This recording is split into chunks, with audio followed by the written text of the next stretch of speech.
أبز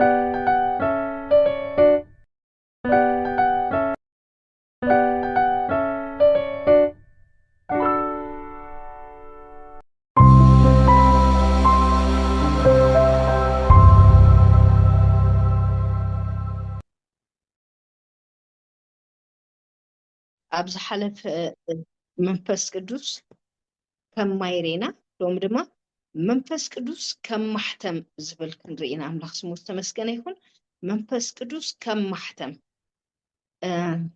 محتم زبل قال ملكت مالتيو محتم زبل قال ملكت مالتيو عبسخون يكون بيت صحفت أتا نايتي تقال واننت بمحتما يترغاقز أتا تقال من مخانا أقلقلو تبل كلون بمحتما يترغاقز لازم دما يو عبسخون بيت صحفت انتين راكب نابنت أتا وشت هاجر تخوينو ناتا محتما اللوا بيت فرد تخوينو ناتا محتما اللوا تي محتم مسراخا نايمن مخانو تفلت أملاخ سمي بارخ تز محتم ملكت ويدما نايمن مخانو مراغزي بملكت دما يسناي مالتي ويتا سمي بارخ زون يكون محتم كتريو كلخا نايمن مخانو تراغزلو مللي دماي እዚ ድማ ንብዙሕ ነገር ንጹር ሓበሬታን ፍልጠትን ክህልወካ ይገብረካ ገለስኪ ከም በቃል ኣምላኽ መሰረት ማሕተም ዝብል ድማ ክንሪኦ ኢና ማለት እዩ እዚ ኣብቲ ምድራዊ ዓለም ንሪኦ ኩሉ ግዜ እቲ ዝረአ ካብቲ ዘይረአ ዝመፀ እዩ ናይ ማሕተም ነገር ኣብ ቃል ኣምላኽ ብብዙሕ ዝተፈላለየ ነገራት ተገሊፁ ንረኽቦ ኢና ገለገለ ሎ መዓልቲ ንሪኦ ሓሳብ ክኸውን እዩ أملاخ سمو يبارخ محتم زبلكم كلاتنا نفلتو نجر سلسخونة ناي بقال أملاخ زتبها لنا محتم كأنتايو إنا خلق إيقويتا سمو يبارخ انتايبل أب زتقات كزارب كلوس انتايلو كاب صور يورق دما بليك أقباريلو أبو خاء كم كرت محتم جيركا نيكزيابير التقدس الزبل كرات قلويلو زتقات عسران سلستن 36 ማለት እዩ ተይሉ ካብ ጽሩይ ወርቂ ድማ ብሊቅ ኣገበር ኣብኡ ከዓ ከም ቅርጽ ማሕተም ጌርካ ንእግዚአብሔር እተቀደሰ ዝብል ቀረጸሉ ኢሉ ንሪኦ ኣለና ማሕተም እንተዳሪእናዮ ኣብቲ ናይቲ ማሕተም ዕንጨይቲ ሲ ዝተፀረበ ምልክት እዩ ዘሎ ናይቲ ትካል ሽም ይኹን ናይ ሓላፊ ሽም ይኹን ዝተፀረበ እዩ እቲ ተሽሙ ሽዑ ኣብቲ ናቱ ናይ ምልክት ንምግባር ዝጥቀምሉ ፈሳሲ ነገር ኣብኡ ጥማዕ ኣቢሎም ዝኾነ ነገር ምስ ኣብቲ ወረቐት ምስ ሃረሞስ እንታይ ኢና ንርኢ ምልክት ይመፅእ እጅ ማሕተም ቅርፂ ኣለዎ ብዛዕባ ሙት ኢሉ እንደገና ኣብ ስጋኹም ቅርፂ ኣይትግበሩ ድሕርዚ ማሕተም ድማ ኣባኻትኩም ኣይትግበሩ ሶሪ ፅሕፈት ማሕተም ድማ ኣባኻትኩም ኣይትግበሩ ኣነ እግዚኣብሔር እየ ብዛዕባ ሙት ኣብ ስጋኹም ቅርፂ ኣይትግበሩ ፅሕፈት ማሕተም ድማ ኣባኻትኩም ኣይትግበሩ ኣነ እግዚኣብሔር እየ ለዋውያን 19:28 እዚ ማሕተም ዝብል ነገር ሎሚ ኣብ ስጋ ሰብ ይግበር ዶ እንድሕር ኢልና ዳርጋ ዓለም ብዓለማ ኣብ ስጋ እንታይ ክትገብር ኢና ኣለና ፅሕፈት ወይ ድማ ምልክታት ማሕተም ዘለዎ ምልክታት ክገብሩ ንርኢ ኢና ማለት እዩ እዚ ታቶ ዝብል ድዩ ናይ 666 ድዩ ናይ ባፎሚት ድዩ ብዝተፈላለየ ነገር እንታይ ተገይሩ ንርኢ ኢና ኣብ ኣካላት ሰብ ኣብ ስጋ ሰብ ተገይሩ ንሪኦ ኣለና እዚ ካብ ቀደም ጀሚሩ እግዚኣብሔር ግን ነዚ ነገር እዚ እንታይ ገይሩ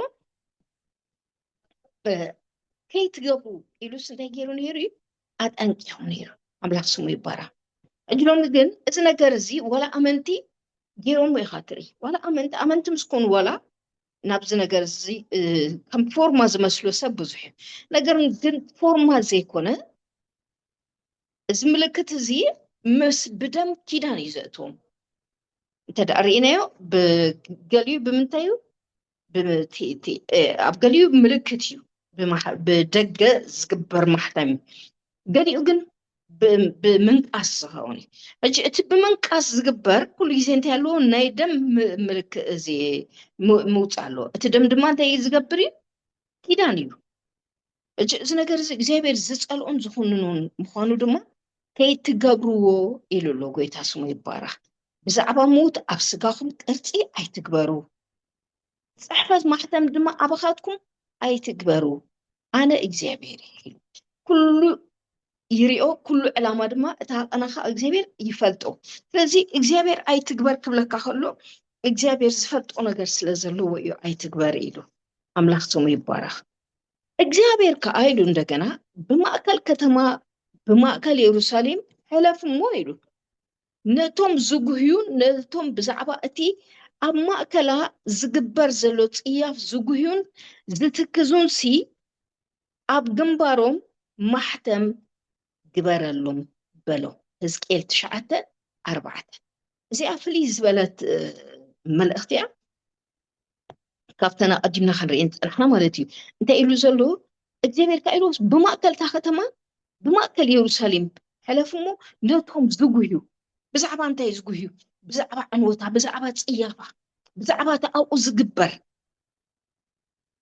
نتوم زغهيون نتوم بزعبا اتي أما أكلا زغبر زلو صياف زغهيون زتكزون سي إلو أب جنبارو محتم جبرالو انت يجبرالو እግዚአብሔር ነቶም ናቱ ነቶም ብዛዕባ እታ ቤት ኣምላኽ ብዛዕባ እቲ ኣብኣ ዘሎ ፅያፍን ብዛዕባ እቲ ኣብኡ ዘሎ እግዚአብሔር ዝፀልኦ ነገርንሲ እንታይ ዝኾኑ ሰባት ነይሮም እዮም ዝጉህዩ ሰባት ነይሮም ዝብሉ ነይሮም ዝፅልዩ ነይሮም ጓሂ ዝስምዖም ነይሮም ስለዚ እግዚአብሔር እንታይ ኢሎም ማሕተም ኣብ ግንባሮም እንታይ ይግበረሉ ማሕተም ግበረሎም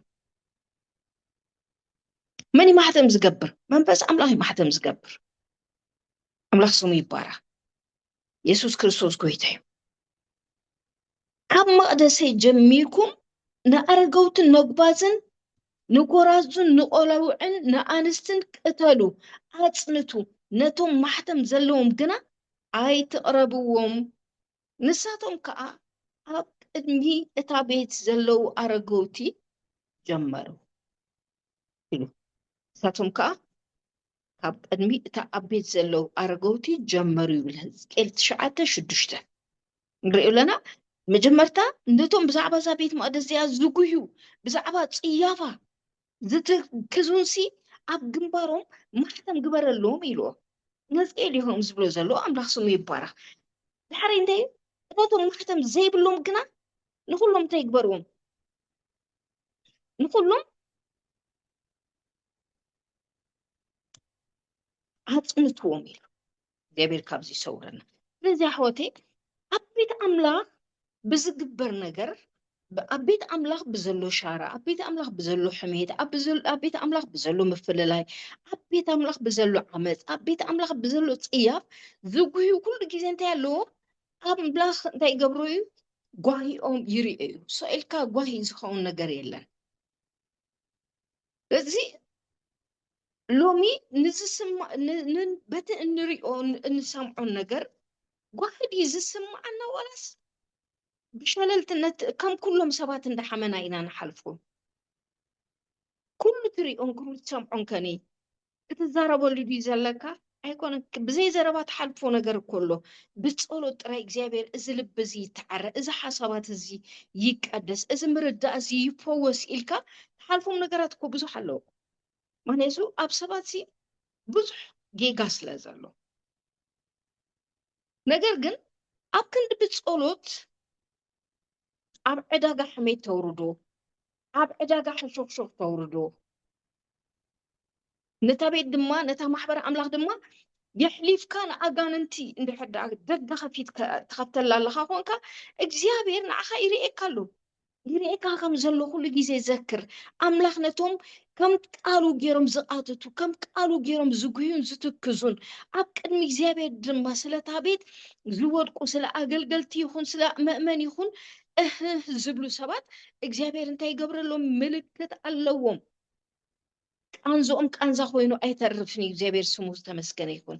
ስለዚ ኣሕዋተይ ንሕና ድማ ብሎም በዚ ቃል እዚ ንሕና ካበየኖት ኢና ካብቶም ዝሓምዩ ዘሸክሽኩ ዘበፃፅሑ ዲና ወይስ ነገራት ከምትን ምስኮነ እስከ ከም ዘሎ ሞ ንፀሊ እስከ ከም ዘሎ ኩሉ ዝረኣየካ ኣብ ዕዳጋ ይኮንካ እንተውርዶ ኣብቲ ናይ መሰዊእ ናይ ፀሎት ኣምፂኻ ናብ ኣምላኽ ኣሳጢሕካ ተቦሞ እግዚኣብሔር ድማ መልሲ ይህብ።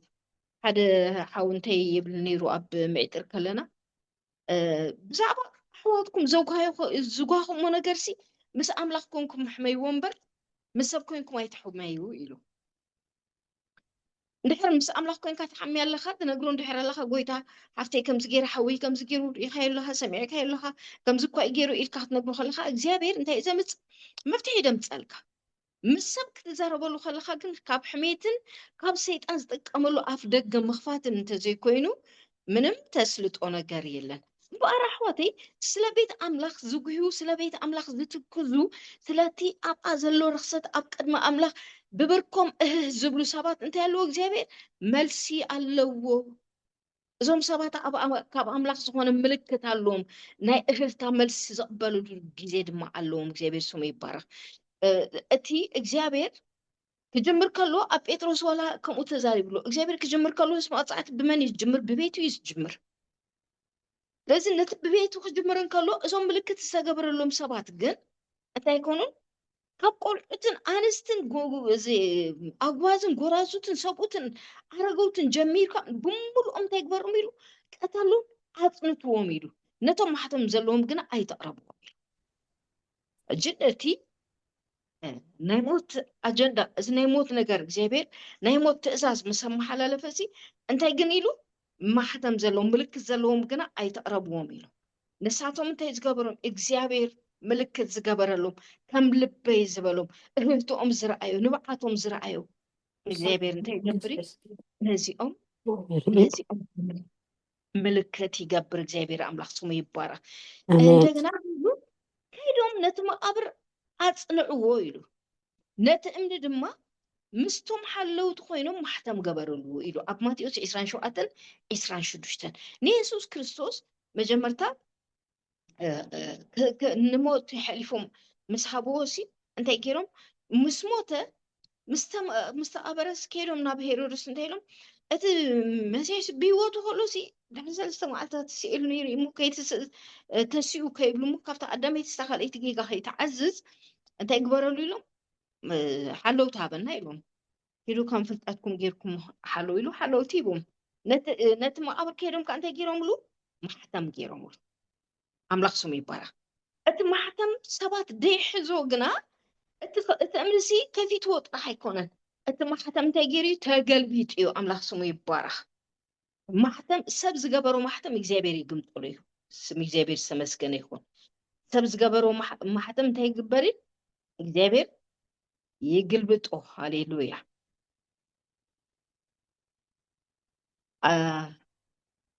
ሓሳብ ብምልእታ ከነንብባ ደስ ይብለኒ። ኣብ ማቴዎስ 27:26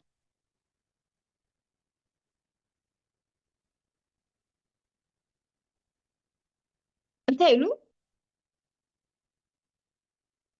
ሽዑ ንባርባን ፈትሓሎም ንየሱስ ግና ገሪፉ ክስቀል ኣሕሊፉ ሃቦም። ድሕሪ ዝዓቀይቲ እቲ ሹም ንየሱስ ናብ ኣዳራሽ ፍርዲ ኣእተዎ ብዘሎ ጭፍራው ናብኡ ኣከቡ።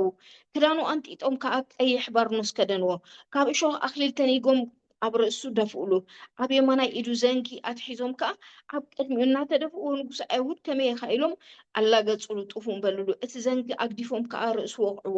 ምስ ኣላገፅሉ ነቲ ባርኖስ ቀንጢጦም ክዳኑ ከደንዎ ክሰቅልዎ እውን ወሰድዎ። ምስ ወፁ ስምዖን ዝብልዎ ቀሬናዊ ሰብኣይ ረኸቡ። ንዑ መስቀል ክፀውር ብግድ በልዎ። ጎልጎልታ ኣብ ትበሃል ቦታ ተርጓሚኣ ቦታ ዓፅምቲ ርእሲ ምስ በፅሑ ምስ ሓሞት ዝተሓወሰ መፂፅ ወይኒ ክሰቲ ሃቦ። ጥዕሙ ከዓ ምስታዩ ኣበይ ዝተቐልዎ ከዓ ጫውዲኦምሉ። ክዳውንቱ ተማቐሉ ኣብኡ ተቐሚጦም ድማ ይሕልውዎ ነበሩ። እዚ የሱስ ንጉስ ኣይሁድ እዩ ዝብል ፅሕፈት ክሱ ኣብ ልዕሊ ርእሱ ኣንበርዎ። ሽዑ ክልተ ከተርቲ ሓደ ብየማኑ ሓደ ድማ ብፀጋም ምስኡ ሰቐሉ። ሓለፍቲ ድማ ርእሶም እናነቕነቑ ኣታ ንቤት መቅደስ ኣፍሪስካስ ብ3 መዓልቲ እተሃንጽ ርእስኻ እስኪ ኣድሕን ወዲ ኣምላኽ እንተኮይንካ ካብ መስቀል ውረድ እናበሉ ይፀርፍዎ ነበሩ። ከምኡ ድማ ሊቃውንቲ ካህናት ምስ ጸሓፍትን ዓበይትን ኮይኖም የላግፅሉ ነበሩ። ከምዚ ኢሎም ንኻልኦት ኣድሓኖም ርእሱ ግና ከድሕን ኣይከኣለን። ንጉስ እስራኤል እንተኮይኑስ ሕጂ ካብ መስቀል ይውረድ፣ ንሕና ከዓ ብዎ ክንኣምን ብኣምላኽ ተኣሚኑ እዩ ወዲ ድማ ወዲ ኣምላኽ ኢሉ ኣሎሞ ሰሚርዎ እንተኮይኑስ ሕጂ የድሕኖ። እቶም ምስኡ እተሰቕሉ ከተርትውን ከምኡ እናበሉ ይፀርፍዎ ነበሩ። ካብ 6 ሰዓት ጀሚሩ ክሳብ 9 ሰዓት ከዓ ብዘሎ ምድሪ ፀልመተ። ብታ 9 ሰዓት የሱስ ኤሎሄ ኤሎሄ ላማ ሰበቅታኒ ኢሉ ብዓብይ ድምፂ ጨርሐ። እዚ ከዓ ኣምላኸይ ኣምላኸይ ንምንታይ ሓደግካኒ ማለት እዩ። ካብቶም ኣብኡ ደው ዝበሉ ሰሚዖም እዚስኒ ኤልያስ ይፅውዕ ኣሎ በሉ። ሽዑ ሓደ ካባታቶም ጎዩ ሰፍ ነጋል ኢሉ መፂፅ መሊኡ ብዘንጊ ገይሩ ኣስተዩ። ካልኦት ድማ ኤልያስ መፂኡ ዘድሕኖ እንተኮይኑስ ክንርኢ ይሕደግዎ በሉ። የሱስ ከም ብሓድሽ ብዓብይ ድምፂ ጨርሐ፣ ነፍሱ ድማ ወፀት። እነሆ መጋረጃ ቤት መቅደስ ካብ ላዕሊ ክሳብ ታሕቲ ኣብ ክልተ ተተርተረ፣ ምድሪ አንቀጥቀጠ፣ ኣኻውሕ ድማ ተጨዱ፣ መቃብራቱ እንተኸፍቱ ብዙሓት ስጋ ደቂሶም ዝነበሩ ስጋ ቅዱሳን ተንስኡ። ድሕሪ ትንሳኤኡ ካብ መቃብሮም ወፂኦም ናብቲ ቅድስቲ ከተማ ኣተው፣ ንብዙሓት ከዓ ተራዩ። እቲ ሓለቃ ሚእትን እቶም ንምሕላው የሱስ ምስኡ ዝነበሩን ከዓ ምንቅጥቃጥ ምድርን እቲ ዝኾነ ነገርን ምስ ረኣዩ እዚ ብሓቂ ወዲ ኣምላኽ ነይሩ ኢሎም ኣዝዮም ፈርሁ። ኣብኡ ብዙሓት ኣንስቲ ርሕቕ ኢለን ይሪኣ ነበራ። ንሳተን ንየሱስ ከገልግልኦ ካብ ገሊላ ዝሰዓብዎ እየን። ካባታተን ከዓ ማርያም በዓልቲ መግደላን ማርያም ኣደ ያዕቆብን ዮሴን ኣደ ደቂ ዘብዴዎስን ነበራ። ምስ መሲአ ድማ ዮሴፍ ዝበሃል በዓል ሃብታም ሰብኣይ ካብ ኣርማትያስ መፀ።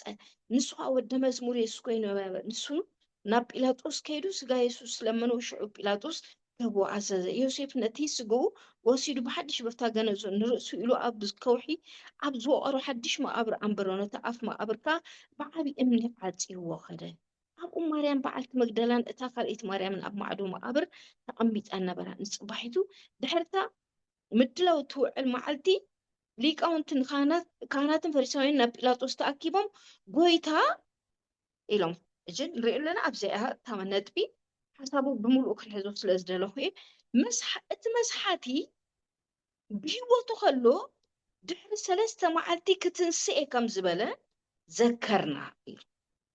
ስለዚ ደቂ መዛሙርቱ ብለይቲ መፂኦም ከይሰርቅዎሞ ካብ ንህዝቢ ካብ ምውታት ተንስኡ ከይብሉ ካብታ ቀዳመይቲ እታ ዳሕረወይቲ ስሕተት ከይትገድድ እቲ መቃብር ክሳዕ 3 መዓልቲ ክሕሉ ኣዝዝ በልዎ። ጲላጦስ ሓለውቲ ነብልኩም ከይድኩም ከም ፍልጠትኩም ኣፅኒዕኩም ሓሉ በሎም። ከይዶም ነቲ መቃብር ኣፅንዕዎ፣ ነቲ እምኒ ድማ ምስቶም ሓለውቲ ኮይኖም ማሕተም ገበሩ። ሃሌሉያ የሱስ ክርስቶስ ጎይታ። እቲ እግዚአብሔር ስሙ ዝተመስገነ ይሁን። ማሕተም ሰብና ኣምላኽ እንታይ ይገብሮን እዩ? ሒዙ ኣይፅንዖን። ማሕተም ሰብ ኩሉ ግዜ ኣምላኽ እንታይ እዩ ዝገብሮ? ብታሕቲ እዩ ዝግምጥሎ። እቲ መልኣኽ ነቲ እምኒ ክኸፍቶ ከሎሲ ኣርሒቆ ይኮነን ዝብለና፣ ገልበጦ እዩ ዝብለና። ኣምላኽ ስሙ ይባረክ። ስለዚ እቲ ማሕተም ዝተገብረሉ እምኒ ኣብ ልዕሊ የሱስ ክርስቶስ ማሕተም ተገይሩ እንታይ ይገብርኒ? ማሕተም ኣይሕዞን እዩ። ስለዚ እዚ ማሕተም እዚ እንታይ ክኸውን ከሎ ኢና ንሪኦ? እዚ ምልክት እዚ ተገልቢጡ እቲ መቃብር ድማ ባዶ ከም ዝነበረ ክነግርዎን ከለዉ ኢና ንርኢ። ከምዚ ንሪኦ ዘለና ኣብ ቃል ኣምላኽ ድማ ማሕተም ኣሎ። እግዚኣብሔር ናይ ማሕተም ምልክት ኣብ ደቂ እስራኤል እዩ ጀሚሮ። ኣስማት 12 ነገድ ደቂ እስራኤል ከም ቅርፂ ማሕተም ስሞም ኣብ እምኒ ተቐሪፁ እቲ ካህን ኣብ መንኩቡ ይፆሮ ነይሩ ይብለና ዘፀአት 28:12። ኣብዚ ድማ እንታይ እግዚኣብሔር ነዚ ማሕተም ናይ ማሕተም ነገር ካበዩ ጀሚሮ እንድሕር ኢልና ካብ ደቂ እስራኤል እዩ ጀሚሮ። ኣስማት ደቂ እስራኤል ነቶም 12 ነገድ ደቂ እስራኤል ከም ቅርፂ ማሕተም ስሞም እዩ። ናይ ኩሎም ስንታይ ነይሩ? ኣብቲ ማሕተም ቅርፂ ዘለዎ ኣብ ስሞም ብማሕተም እንታይ ዝገበር ዝተቐረፀ እዩ። ኣብ እምኒ ተቐሪፁ እቲ ካህን ኣብ መንኩቡ ይፆሮ ነይሩ ኢልዎ። ኣስማት ደቂ እስራኤል ኣብቲ እምኒ እዩ ከም ማሕተም ተቐሪፁ። እቲ ካህን 6 በቲ ሓደ መንኩቡ 6 ድማ በቲ ሓደ መንኩቡ ይፆሮ ነይሩ። እዚ እግዚኣብሔር ክገብርዎ ንሙሴ ዝተዋህበ ትእዛዝ እዩ። እዚ ንሪኦ ኣለና ብሩኻት። እቲ ካህን እንታይ ዝገብር ነቲ ኣስማት ደቂ እስራኤል ነቶም ናይተን 12 ነገድ ኣስማት ሽዱሽተ በቲ ሓደ መንኩቡ ሽዱሽተ በቲ ሓደ መንኩቡ ኣብ እምኒ ተቐሪፁ ይጾሮ ነይሩ ኩሉ ግዜ ኣብዚ መንኩቡ ፄው እዩ ዝኸይድ ማለት እዩ። ኣምላኽ ስሙ ይባረክ። ኣብ ሓድሽ ኪዳን ግን ሃሌሉያ ስምና ኣብ መዝገብ ህይወት እዩ ተጻሒፉ። ንሱ ክርስቶስ ወዲ ህያው ኣምላኽ እዩ። ብክርስቶስ ድማ ንጽወር። እግዚአብሔር ስሙ ይባረክ። ሃሌሉያ። ኣብ ሓድሽ ኪዳን ስምካ ኣብ እምኒ ኣብ ጉዝ እምኒ ኣብ ተንቀሳቐሲ እምኒ ኣይኮነን። ሰባት ዝጾርዎ እምኒ ኣይኮነን። ኣበይ ደኣ ስምና ኣብ መዝገብ ህይወት ይጽሓፍ። ብክርስቶስ ድማ በቲ ህያው ኣምላኽ ንጽወር። ክብሪ ንስሙ ይኹን። እቶም ስሞም ኣብ መጽሓፍ ህይወት ተጻሒፉ ዘይተረኸበ ናይ ዘለኣለም ህይወት ኣይረኽቡን። እዚ ድማ እዩ ኣብ ሓድሽ ኪዳን መፍለይ። ኣስማት ደቂ እስራኤል ኣብ እምኒ ኣስማት እቶም ውሉድ ኣምላኽ ንምዃን መሰል ዝረኸቡ ድማ ስሞም ኣብ መጽሓፍ ህይወት እዩ ዝጽሓፍ። ክብሪ ንስሙ ይኹን። ዝኾነ ይኹን ኣብ መጽሓፍ ህይወት ተጻሒፉ ዘይተረኸበ ናብ ቃላይ ሓዊ ተደርበየ ይብለና ራእይ 20:15 ስሙ ኣብ መጽሓፍ ህይወት ተጻሒፉ ዘይተረኸበስ ናብ ቃላይ ሓዊ ተደርበየ። ኣምላኽ ስሙ ዝተመስገነ ይኹን። እዚ ብክርስቶስ ዝደሓነ ዘበለ ስሙ ኣብ መጽሓፍ ህይወት ክትጽሓፍ ስኢሉ ዝኾነ ኣይኮነን። ድሕሪ ውድቀት ኩሉ ሰብ በጀካ ደቂ ኣብርሃም ደቂ እስራኤል ንሳቶምን ብመሰረት ዝተዋህቦም ትእዛዝ ብምፍጻም እንተዘይኮይኑ ንኩሎም ደቂ እስራኤል ስለ ዝኾኑ ናይ ምድሓን ዕድል ኣይነበሮምን። ኣምላኽ ስሙ ይባረክ። ሃሌሉያ። ዮሃንስ ክበኪ ዝገበሮ እታ መጽሓፍ እንተዘይተገንፂላ ናይ ምድሓን ተስፋውን የለን። ኣብዚ ውሽጥን ብደገን ተጻሒፍዋ ዘሎ ጽሑፍ ከ እንታይ እዩ ነይሩ? ሃሌሉያ። ኣስተውዒልና ንረኣዮ ብሩኻት። ጠመትኩሞ ኢሉ እንሆ ኢድ ናባይ ኣቢላ ተዘርጊሓ እንሆውን ኣብኣ ጥቕልልቲ መጽሓፍ ነበረት። ንሱ ከዓ ኣብ ቅድመይ ገንጸላ ብውሽጣን ብግዳማን ተጻሒፍዋ ነበረ። ኣብኣ ከዓ ዶግዓን ብኽያትን ተጻሒፍዋ ነበረ ይብል ሕዝቅኤል 2:9-10 ንሪኦ ኣለና ብሩኻት። ጠመትኩሞ እንሆ ኢድ ናባይ ኣቢላ ተዘርጊሓ እንሆውን ኣብኣ ጥቕልልቲ መጽሓፍ ነበረት። ንሱ ከዓ ኣብ ቅድመይ ገንጸላ ብውሽጣን ብግዳማን ተጻሒፍዋ ነበረ። ኣብኣ ከዓ ዶግዓን ብኽያትን ተጻሒፍዋ ነበረ ይብለና ሕዝቅኤል 2:9-10 ንክስሙ ይባረክ። ዮሃንስ ነዛ ዶግዓን ብኽያትን ዝሓዘት ናይ ሓጢኣት ፍርዲ ኣብ ራእይ ዮሃንስ ድማ ማለት እዩ ናይ ሓጢኣት ፍርዲ ዘለዋ መጽሓፍ ካልእ ክፈትሓ ዝኽእል ስለ ዘይተረኸበ እዩ ዝበኸየ። ኣምላኽ ዝተመስገነ ይኹን። ዮሃንስ ነታ ኣብ ራእይ ዮሃንስ ነታ መጽሓፍ ምስ ረኣያሲ ዝፈትሓ ስለ ዘይነበረ ነታ መጽሓፍ ክግንፀላ ብቑዑ ኮይኑ ዝተረኸበ ስለ ዘየለ ኣዝየ በኸኹ ይብል። ከምዚ ድማ ይብል ተቓል ኣብ የማን እቲ ኣብ ዙፋን ተቐሚጡ ዘሎ ድማ ብውሽጡን ብወፃኢኡን ተጻሒፉ ብ7 ዝተሓተመ መጽሓፍ ረኣኹ ኢሉ። 7 ማለት ንምልኣት ዘመልክት እዩ። ሙሉእ ብሙሉእ ዝተሓተመ። እግዚአብሔር ስሙ ዝተመስገነ ይኹን። ሓደ ብርቱዕ መልኣኽ ድማ ነዚ መጽሓፍ እዚ ክግንጽሎ ንማሕተሙን ክፈትሖ ዝበቅዕ መን ኣሎ ኢሉ ብብርቱዕ ድምፂ ክጭርሕ ከሎ ርኢኽዎ። ነቲ መጽሓፍ እቲ ክግንጽሎ ወይስ ክሪኦ ኣብ ሰማይ ወይስ ኣብ ምድሪ ወይስ ኣብ ትሕቲ ምድሪ ንሓደ እኳ ስለ ዘይተረኸበ ብዙሕ በኺኹ። ሃሌሉያ። ዓይነይትያ ተብኪዮ ደላ እታ ብውሽጣ ኣብ ሕዝቅኤል ነዛ መጽሓፍ እዚኣ ክዛረበላ ከሎ እንታይ ኢልዎ ኣሎ? ብውሽጣን ብግዳማን ተጻሒፍዋ ነበረ። ኣብኣ ከዓ ዶግዓን ብኽያትን።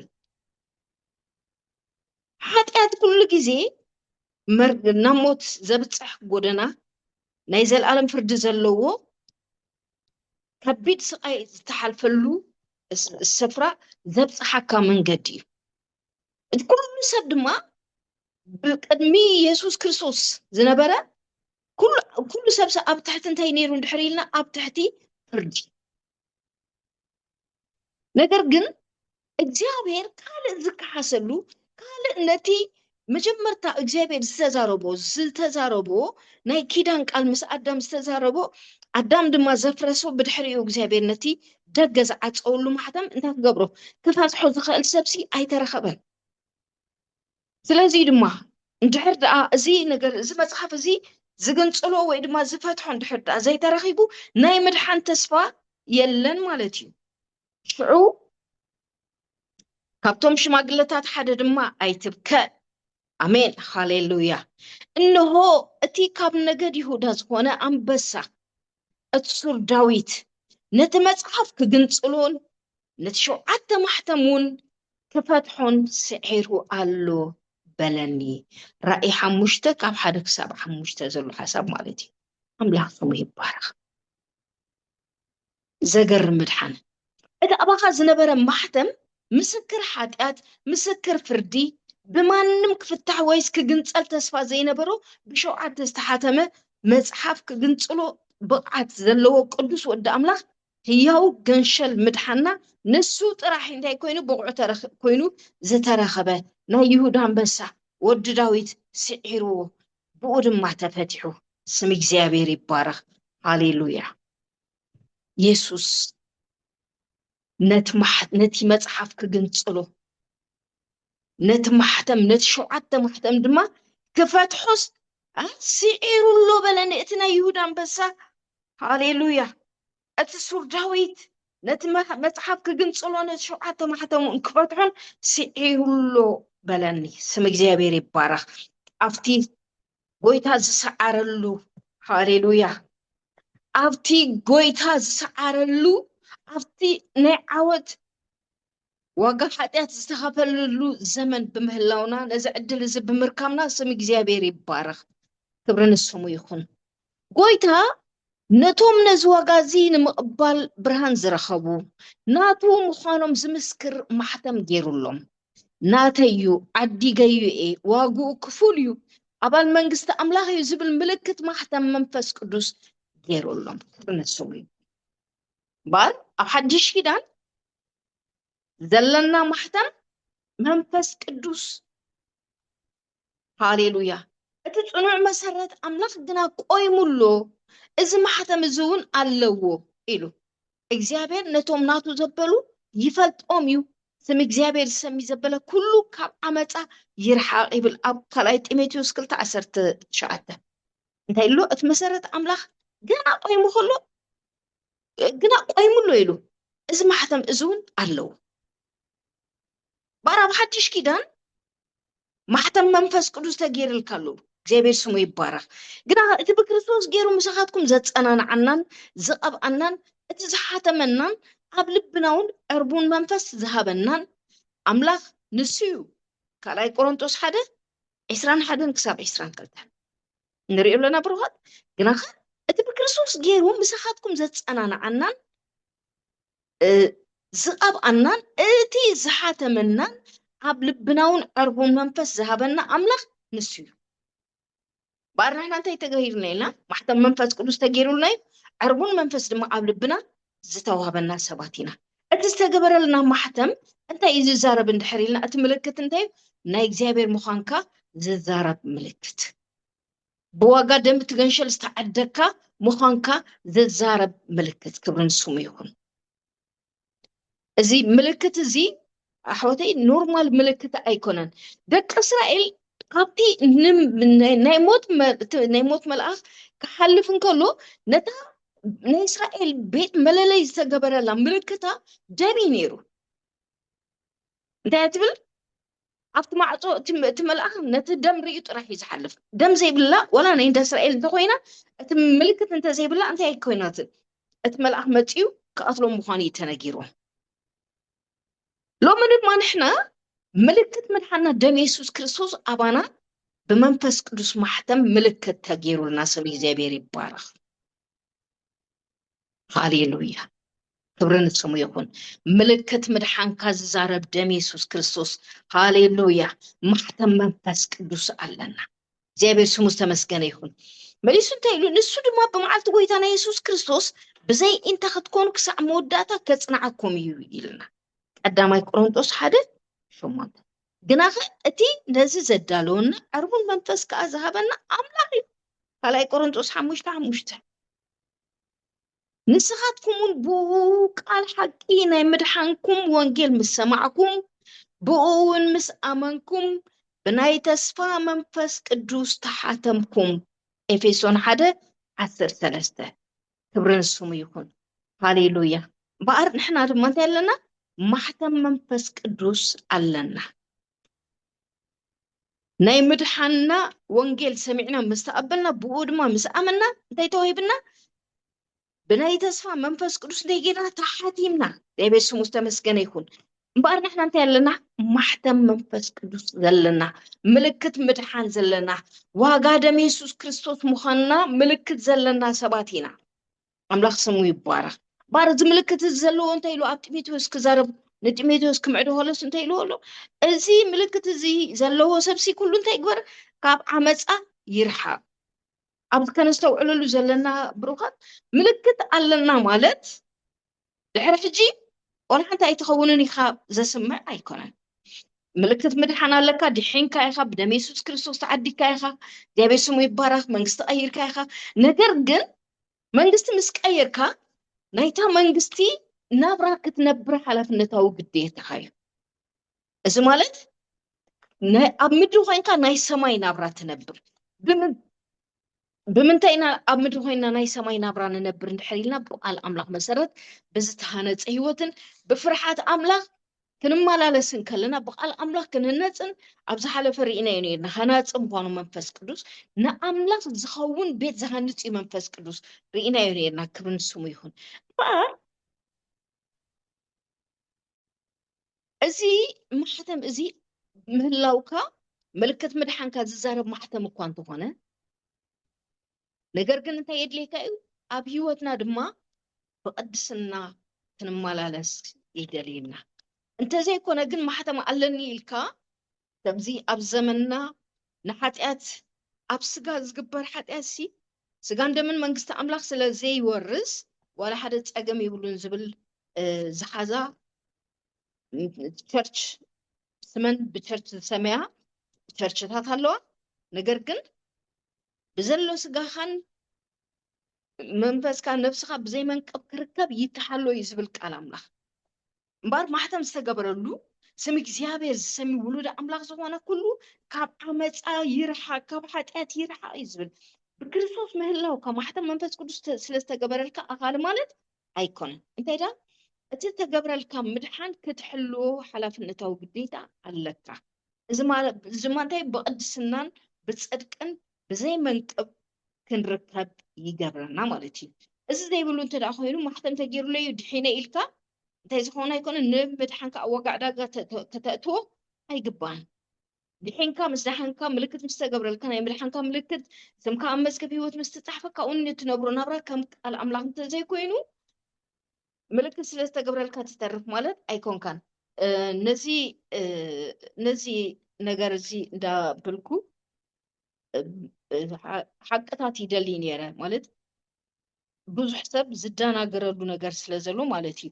እንታይ ዝብል ምድንጋር ስለዘሎ እየ ዝብል ዘለኹ ሰብ ኣብ ሓድሽ ኪዳን ሓንሳብ ምስ ዳሓነስ ድሒኑ እዩ። ሓንሳብ ምድሓንካ በቃ ካልኣይ ግዜ ናይ ምድሓን ዕድል ካልኣይ ግዜ ናይ ምድሓን ነገር እኮ የለን። ጎይታ ይባረካ። ርኢና የለና ብዘይ መንቀብ በቲ ምጽኣት ክርስቶስ ስጋና ነፍስና መንፈስና ብዘይ መንቅብ ክርከብ መንቅብ ስለ ዘሎ እዩ። መንቅብ ድማ ኩሉ ግዜ እንታይ እዩ? ሓደገኛ ዕንቅፋት ኣብ ህይወት ኣማኒ። ኣብ ራእይ ምዕራፍ 3 ዘሎ ካብ ኣብ ምዕራፍ 2 ዘላ ጀሚርና እንታይ ኢሉ ናብ መልኣኽ ማሕበር ኤፌሶን ፀሓፍ ኢሉ እቲ ኣብ የማናይ ኢዱ 7 ከዋኽብቲ ዝሓዘ ኣብ ማእከልተን 7 ቀወምቲ ቀንዴል ወርቂ እውን ዝመላለስ ከምዚ ይብል ኣሎ። ግብርኻን ፃዕርኻን ትዕግስትኻን ነቶም እኩያት ሰባቱን ክትጾሮም ከምዘይከኣልካን ነቶም ሓዋርያት ኢና ዝብሉ እሞ ዘይኮኑ ተዓዚብካዮም ሓሰውቲ ኮይኖም ከም ዝረኸብካዮምን እፈልጥ ኣለኹ ኢሉ። ትዕግስትኻ ኣለካ ስለ ሰመይ ኢልካ እውን ተፃወርካ ኣይሰልኬኻን ግና ነቲ ቀዳመይቲ ፍቅርካ ሓዲግካዮ ኢኻ እሞ እዚ ረኺበልካ ኣለኹ እምበኣር ካበይ ከም ዝወደቕካ ዘክር እሞ ተነሳሕ። نتقدماي جبرون جبره انت زي كونس كمتصكا انت زي تنسحكو نتقام انديل كاب تسفرو كزبلو ايه إلو እግዚአብሔር ስሙ ይባረክ ግራፍ ነታ አነውን ዝጸልኦ ግብርን ዘለኹ ግብርን ይቆላን ስኻት ዝጸልኦ ኢኻ እሞ እዚ ግድ ኣለካ እዚ ዘላቶት ማሕበት መንፈስ ንማሕበራት ዝብለን ዘሎ ይስማዕ ነቲ ስዕር ካብታ ኣብ ገነት ኣምላኽ ዘላኦም ህይወት ክበልዕ ክህወይ ኢሉ ስም እግዚአብሔር ተመስገነ ይሁን እዘን ማሕበራት ኩላትና ንፈልጦ ኢና ኣብዘን ሸውዓተ ማሕበራት ዘሎ ኣውንታን ኣሉታን ተዛሪብሉ ዘሎ ርኢና ክንግምግሞ ንኽእል ኢና እጅ እንታይ ይገብረላ ኤፌሶን ሲ إذا محبر إفيسون لومي تركو تبها الهاجرة ترك لومي ولا أمن تتعلم زيهم وحدات يمبر قوام عندي لان تكوينيو زبيلي يوم زلوا أمنتون بها بيت مش قرار زحلفون أي مسلم من عد كوينا زله قوام عندي لا زبيل هو زبيل أنت حديت ملسكا أنت له مزبالة له أنت حديت ملسكا أنسب سلسلة زحان كاس بق ملكت محتم تجير ولي كاتزاني هات غير ديكون كاس ملكت زلك ولود أملاخ مسكون كخم قال أملاخ تمالالس حلب نتو قديتا خاي مرج أخاخ قبرو أزي إزنا جرزي يحتنا مالتي أملاخ سمي برا أزي أنا أقلقلو أزي حجي كامن تينا بخري إلنا حيزنايو بحرين دي منتخن قبرو زبالا بحالالو أب مصحف قدس أب حدش كيدان تماقلت أملاخاو بحري كوينينا سلازي تماقلت أملاخاو بحر كويننا خنسنا كافت أفتي بحريو نبلو كاب عالم حيزنا يزمت أنا بحري بسلو تتابع أنا تسمامعنا كنبر انتد أفتينا إذا بحر زي حدا قنيا صعبين اللو أفت بحر سنتي اللو كل كيزي تفعات هلو بزي جينا أسكي نرأيو أب كلاي بيتروس معرف حدا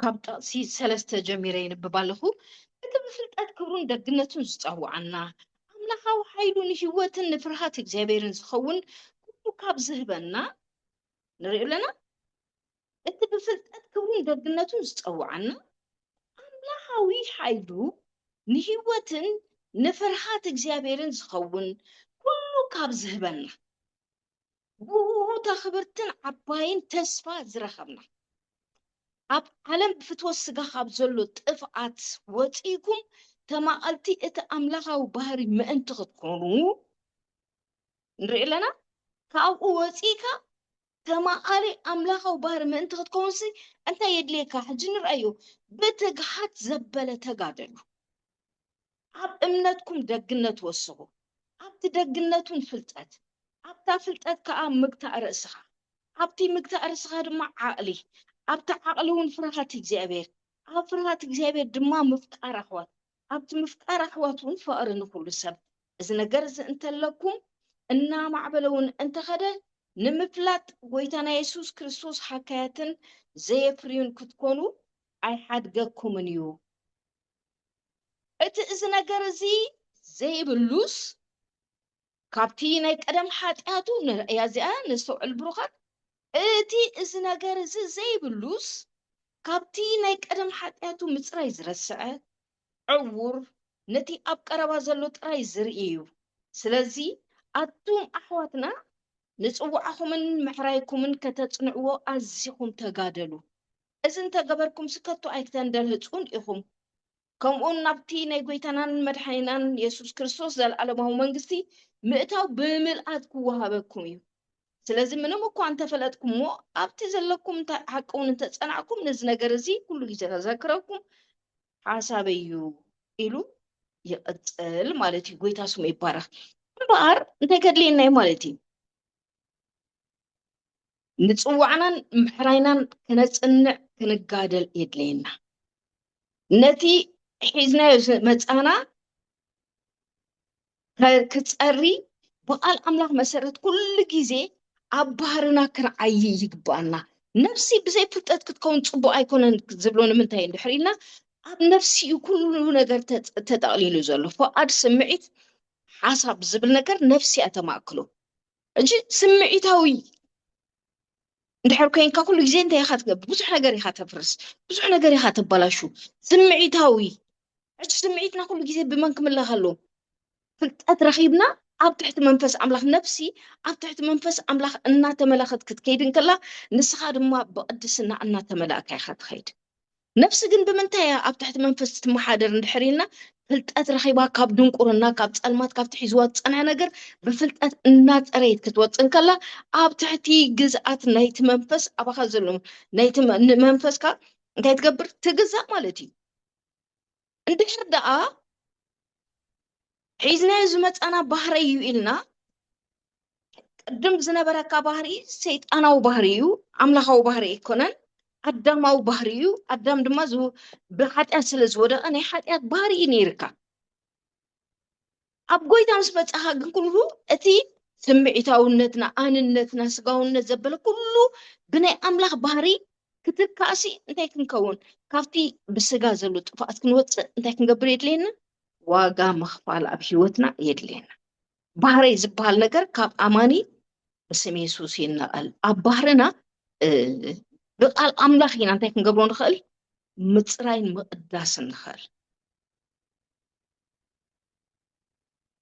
እቲ ቃል ካብ ክልተ ዝኣፉ ሴፍ ይበልሕ ኢሉ ኣሎ። ሕጂ ቃል ኣምላኽ እንታይ ይገብር? ኩሉ ግዜ ኣብ ባህሪኡ ናይ ምፍልላይ ባህሪ ኣለዎ። ይፈሊ ይፅንፅል እዩ።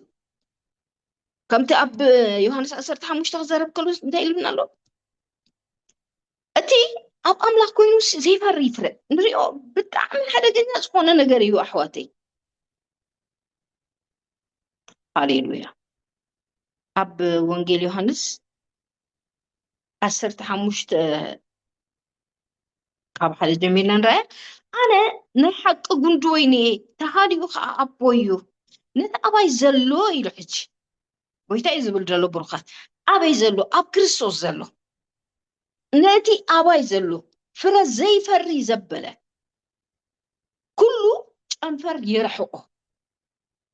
ነቲ ፍረ ዝፈሪ ዘበለ ጨንፈር ግና ኣዝዩ ምእንቲ ክፈሪ የፅርዮ። ንሪኦ ኣለና ነቲ ዝፈሪ ኣፀቢቑ ምእንቲ ክፈሪ እንታይ ይገብሮ? የፅርዮ ኢሉ ኣሎ።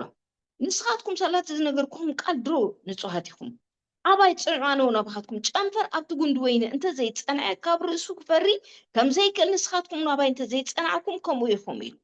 ጎይታ ስሙ ዝተመስገነ ይኹን እምበኣር ኣብ ጎይታ ኮይንካ ዘይምፍራይ እውን ኣሎ። ሂወት ኣብ ብዙሕ ዓመታት ዘይኮነስ ኣብ መለክዓ እንታይ እንድሕር ኢልና ብዝሒ ዝሓዘቱ ፍረ ከምቲ ኣብ ገላትያ 5 ዘሎ ኣምላኽ ስሙ ይባረኽ። ሃሌሉያ። ኣብ ገላትያ 5 እንታይ ኢሉ ኣሎ? እቲ ፍረ መንፈስ ግና ፍቕሪ፣ ሓጎስ፣ ዕርቂ፣ ዓቕሊ፣ ለውሃት፣ ሕያውነት፣ እምነት፣ ህዳት ይኣኽለኒ ምባል። ቅድሚኡ እዞም 15 ናይ እንታይ ተዛሪብሎ ብላዕሊ ኩሎም ኣብ ስጋ ዝረኣዩ እዚኦም ኣብዚኦም እንተደኣ ካሊኻ ኮንካ ኣብዚኦም ድሕር በብሓደ እንተደኣ ርኢናዮ እቲ ግብሪ ስጋ ጉድ እዩ ግብሪ ኢልዎ ኣሎ።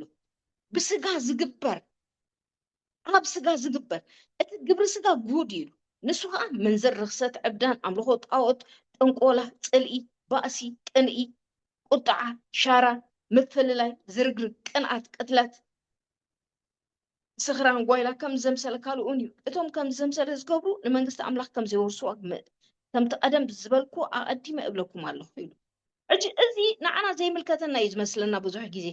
ካብዚኣቶም ንርእስኻ ፈትሻ እሞ ኣብዚኣቶም ዝረኸብካዮ ካብዚ ኣብ ባእሲ ዲኻ ትረኽቦ፣ ኣብ ፅልኢ ዲኻ ትረኽቦ፣ ኣብ ቅንኢ ዲኻ ትረኽቦ፣ ንርእስኻ ኣብ ሻራ ዲኻ ትፈልጣ። ሻረኛ ምዃንካ ከይፈለጥካ እኮ እንታይ ክትከውን ትኽእል ኢኻ። ኣብ ምፍልላይ ኣብ ሻራ ኣብ ምንታይ ትረኽባ? ኣብ ገሊኡ ድሕር ዳ ረኺብካዮ ፈትሹ። እዚ ናይ ነፍሲ ወከፍ ኢቫሉዌት መግበሪ ናይ ነፍሲ ወከፍ ኣማኒ እዩ። ካብዚኦም ኣብ ሓደ ገለ ነገር ከምዚኦም ዝኣመሰሉ ዝገብር ነገር እንታይ ኢሉ ኣሎ? ንመንግስቲ ኣምላኽ ከምዘይወርስዎ ኣነግረኩም ኣለኹ ኢሉ። እቶም ከምዚ ዘምሰለ ዝገብሩ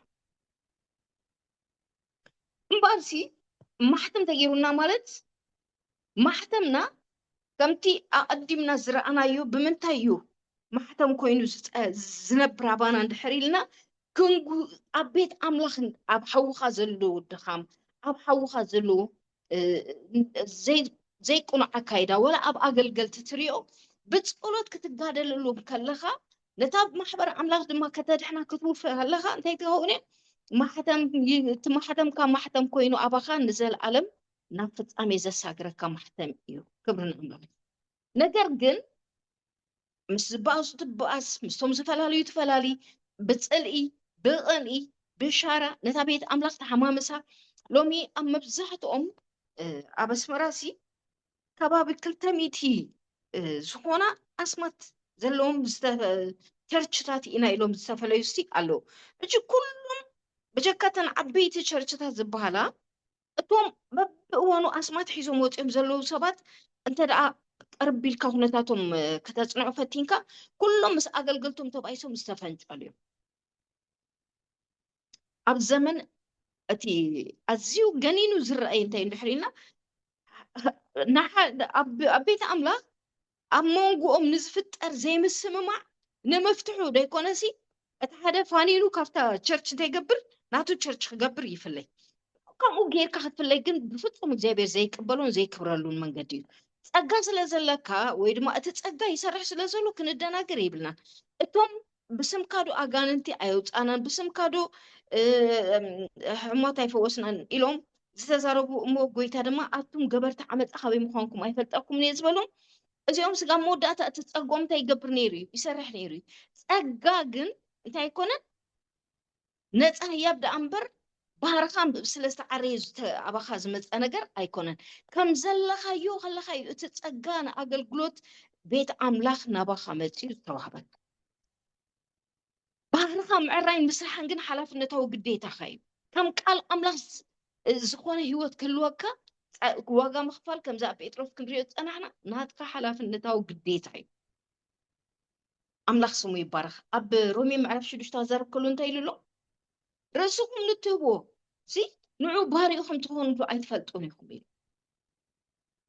دين رزقنا نذهب كايس نتاعها فأد كان نذهب كايو مالتي فأد كان نذهب كايو باريو يخا باريا نحنا دين فأدنا نأملاخ ندحرهيبنا فإنا نأملاخ زجزا بجكا أتيكا نأملاخ زي كون نجركا زي نقبلون كبانا نرحقون نجركن كون قال أملاخ ببزع مسكرنا تتصحيفلنا نرخوينا أملاخ سمي ببارخ أب لو يعني كزارب كلوش انتهيلو حدا باريا حدا زمتوسي بجكا تعدق مالتي مسمتوس انتهي يقبر شو عدى عمتي جزاء كمو مبل شو عيد عمت قنت يقبرو حرا هو تصد الدويبل أملاخ سمي ببارخ زبيري بارخ كان بارس تمنيتو هاي تزازو أكمو تزقاكم حتى أينجس يا تبارخي زبير سمو تمسكن يخون هجي أبز انت يلو شو عمت يجزا كمو يلو أفتح شو عيد عمت جن حراوت أيو يلو سددو يلو نو أنا سي بسخخ نبر فتي اللهون حريلو جن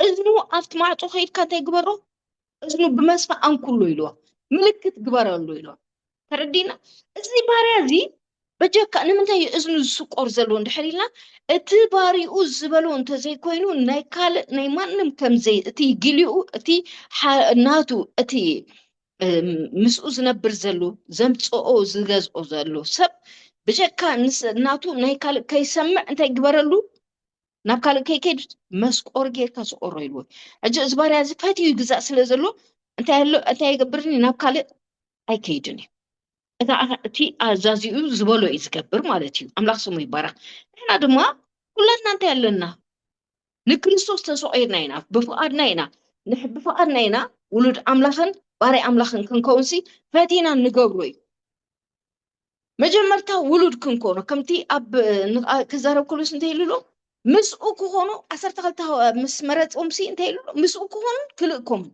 مجمرتا مسؤو يخاخ تكون تتقوعي كازالخ دحريو خانتا تتكون كمولود كتلاخ فأدنيا هتكون زنات كبوداي ولود كوينا فأدنيا هنا باري خنكون دما باري أملاخ كوينا نا أملاخ نكرسوس زغزا هيوت كلونا أنت يجينا أذننا تسويرنا هنا فأدنا هبنا هنا مالتي بيتا سمو يبارك دحرزي برزخا مخاد يلن باري مسل زبالو ناتي يزبلو نجر كم زي بلو نسخا دما أنت يبل كانت ناتي تبلو نجر زي بالكاسب كوين كاللخا مالتي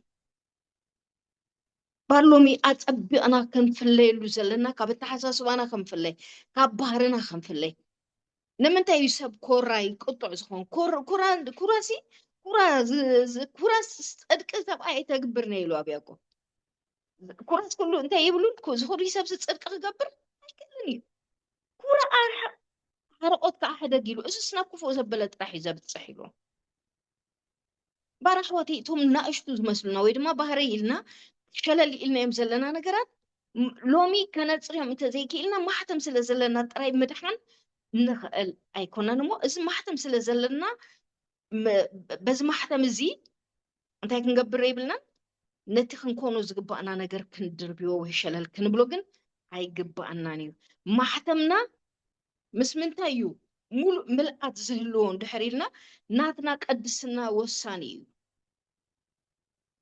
إذا بزح ما هذا يدلينا ني بسم كادو أي تنبنا بسم كادو زي قبلنا بسم كادو أي قبل كم زي كل كنت قبرت خليخا إذا قلنا يبهريخا ملأت مجلس أيقونة مولوس لسوان كتوابا كده يكونه إجزاء بير زهابا كانت صحيابي لما حبرو كتقلقلوا يخا تغيرو كدلو ويتاي واركي أتباري أجنا ويتاين سبيتين فتلو خنتا بلا أو إنه سيركا سؤر يلولو رخصو يبارك أمبارح حواتي نحنا دمان كريستوس سؤال رينا ولد كون كون فأرنيا تاكوينا باروت كون كون دما رأسنا حيمنا بارا كون رأسو زهابا ناي رأسو زبال كم زي بلفليتو كل جيزي نتقويتو بحزب نبرا كنبر رأسو وفيلو مالتي رخصو يبارك بس نجر زي كندريو يجبانا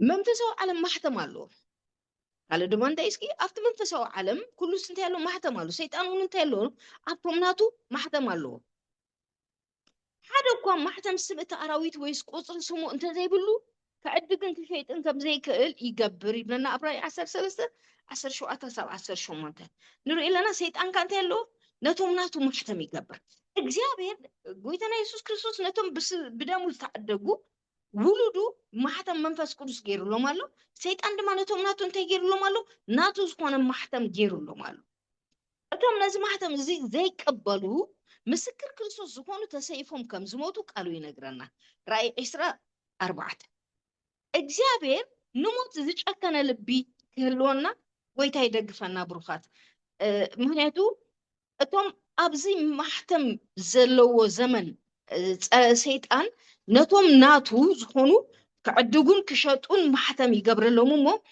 እቶም ናይ ክርስቶስ ነዚ ማሕተም እዚ ኣይንቕበልን ኢሎም ዝኣብዩ ኣብዚ ዘመን እዚ ኣብዚ ግዜ እዚ ዘርከቡ ሰባት ብሂወት ዝተረፉ ሰባት ካብ ምንጣቕ ድማ ዝተረፉ እዚኣቶም ክብድ ዝበለ ግዜ እዮም ክሕልፉ ምክንያቱ እንታይ ዝገብር እዩ ክዕድግን ክሸይጥን ኣይክእልን كشيت أكلني كدقاي كلني سلازم تايب بتأميت حدا مجمرة أنت كهلوي مالتي نهيت أميت شجر كهلوي الحريد ما أتوم نزم حتى مزيك قبلوا مسكر كريستوس زغنوا تسيفهم كم زموتوا قالوا ينقرنا أتقولوا دمان تاي تسيفهم كم موت مخانم ثم نزع عين عدقن عين شيء زم حتى مزي عين قبلني نازبروها تسيفهم كموت مخانم عبر يوحنس 14 يزاره ويتا سمو يبارا امبارسي نموت زجاكنا لبي هابنا هيوت أغليل هيوت نتوم كسعموت دو نزبالو زوهاب أغليليو نز أغليل زخن قبل أجابير يدقفنا أملاخ يبارككم رأيك التعسرت على نزال أغليل هيوت كبر نسوم يكون تبارخو بنيرون معلتي مدمنا أبزي أودينا لنا مالتي